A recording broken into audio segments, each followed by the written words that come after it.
Well, hello there. Very good morning to you. This is Bob Hatton, the encourager, and I hope that I've got an encouraging word for you today. You see, if you can see that we've got one candle burning because today is the first Sunday in Advent, and the countdown to Christmas has now begun. In just four candles, we've got Christmas Eve, and I'm sure you're all looking forward to that. Yesterday, on the 2 days that we've already done, we started looking at this theme of God, the Father heart of God. God wants to be our Father. And I just explained to you, or tried to give you a list, which is not an exclusive list, but of the different kinds of fathers that we have. The fathers, we're always failing.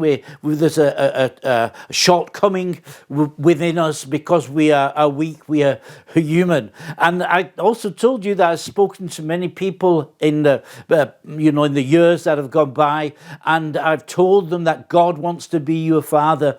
And very often I got the answer that they said, if God wants to be my Father, I don't want to have anything to do with him, because my memories and my experience of my earthly father have been very bad.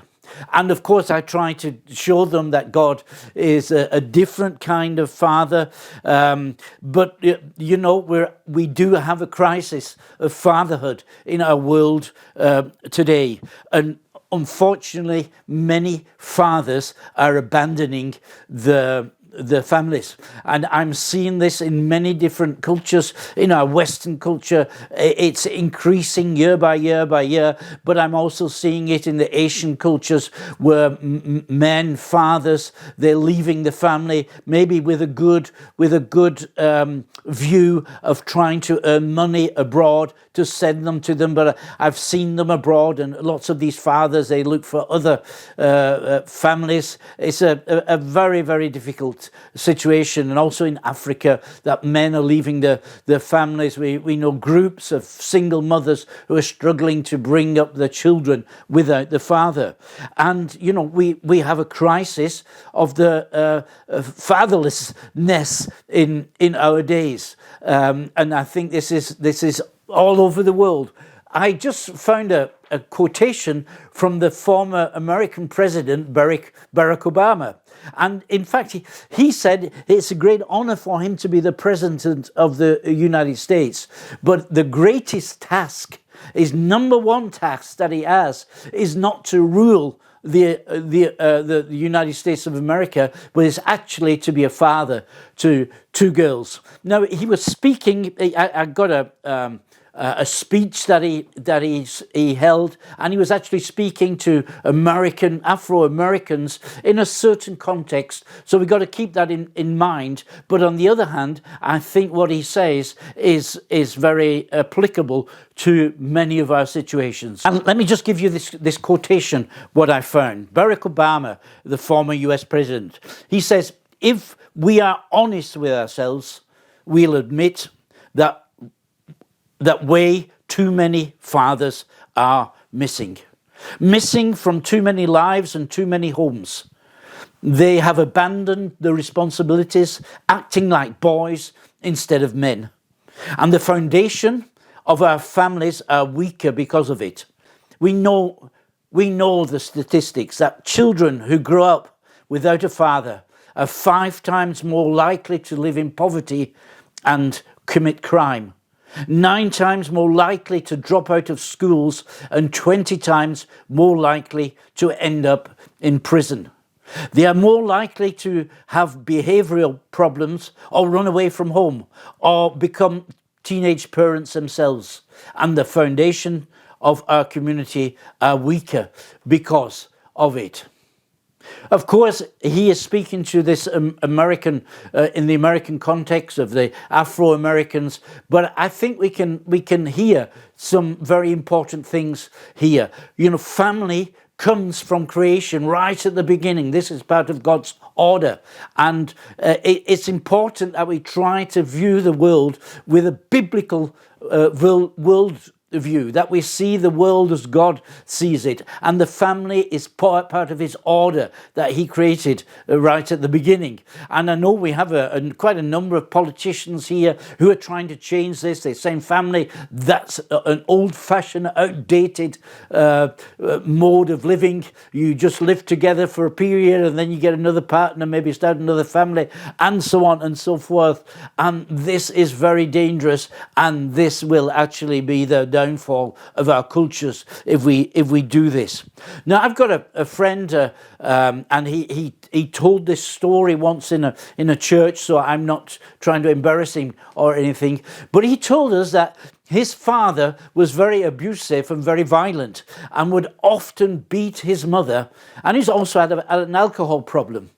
And one day in the living room, I think it was a Saturday afternoon, the parents started arguing, and the father, he was so angry, and he got up and he was going to hit his mother. But before he got to her, he got a sudden pain in his chest, and he was actually having a heart attack. He collapsed onto the floor, and in fact he died. Later the mother would say, that she spent many years praying and asking God to remove this man from her life. And now in the last minutes of his life before he died, she was praying, God heal him, God raise him up, God save him. Now my friend who witnessed this and saw his dad die, it was just too much for him.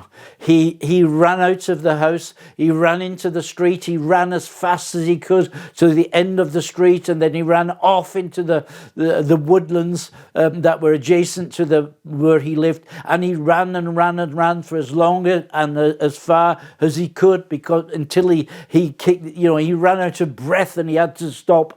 And he was there in a clearing in this forest, and he began to cry, and he just poured out his heart. And he cried and cried and cried, he wept, and then he just shouted to God. And then he said, amazingly, he was just enveloped in what he could just describe as the presence and the love of God. That God who is in the heaven came down to him and just put his arms around him, and he was feeling the wonderful love of the Father.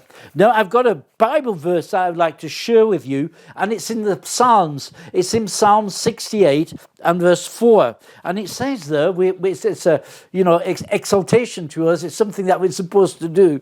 And it says, sing to God, sing in praise of his name. Well, when you come together on a Sunday morning in the church, just remember this, sing his praise, sing to God, extol him who rides on the clouds. Wow. And then it goes on to the next verse in verse 5, and there it says, he is a father to the fatherless and a defender of the widows.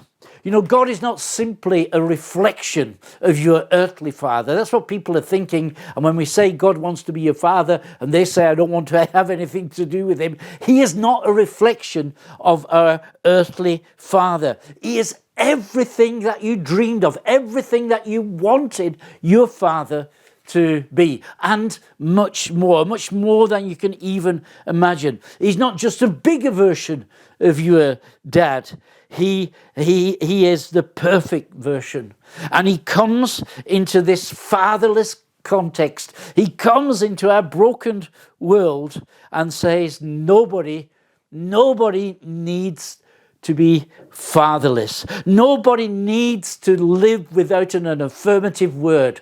Nobody needs to live without the blessing. When you go out of the house in the morning, God's blessing is with you. When you come back in the night, God's blessing is with you. He chooses to have a relationship with us. Yeah, this God who's riding on the clouds, that's just telling us something of his greatness. Jesus says when you pray, say, our Father who is in heaven. And this doesn't just mean that's where he lives. That's not his address. But it's just saying he's so great, he's so majestic, he's so powerful. He fills the heavens, and he wants to have a relationship with you and with me. See, he is a father of the fatherless. I want to be a father of the fatherless, and I can relate to all these broken relationships. I can relate to the wounds of disappointment. I can relate to what it means to be abandoned and abused. God has a special place in his heart for you and also for me. He just doesn't cover up pain and shame, but he comes to heal and to remove and to restore. He's not just a bigger version of your dad. He is mind-blowing. Well, we'll continue this tomorrow. I hope you have a good day and just be blessed. You're Bob Hatton, your encourager.